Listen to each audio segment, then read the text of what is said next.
All right, welcome back to the channel. Oil pump pickup retainer from Pioneer, 839061.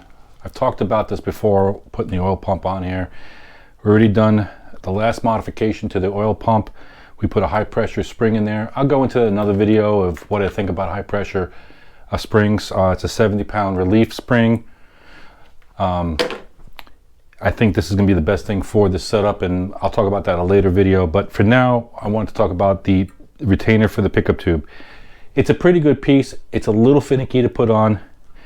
Hold on, let me just walk around and show you what I'm talking about.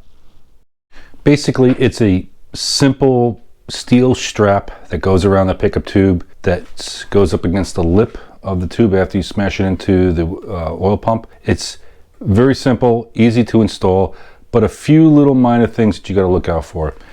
Now, I think if I had to do this over again, I would have gotten a longer nut and bolt, because what happens is that when you open the clamshell up, it gets distorted. So when you try to wrap it around again and put the nut and bolt on there, the nut and bolt's too short. So I had to come up with a longer nut and bolt to squeeze it together, then put the nut and bolt that came with the package. The other thing I didn't like about it is that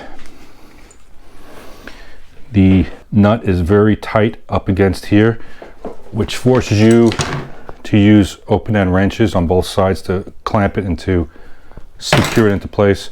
I put a little Loctite on there, but it's secure. It's not going nowhere because it's actually bolted to the pump itself. So just to show you a quick thing, what it looks like, I think this is a great alternative to people who don't want to weld or braze the pump or don't have the means to do it. And this you could do at home. So hope you like this video. Click like and subscribe, and comment down below what you think about this strap. Would you take it? Would you use it? Not? So on and so forth. Talk to you later. Bye.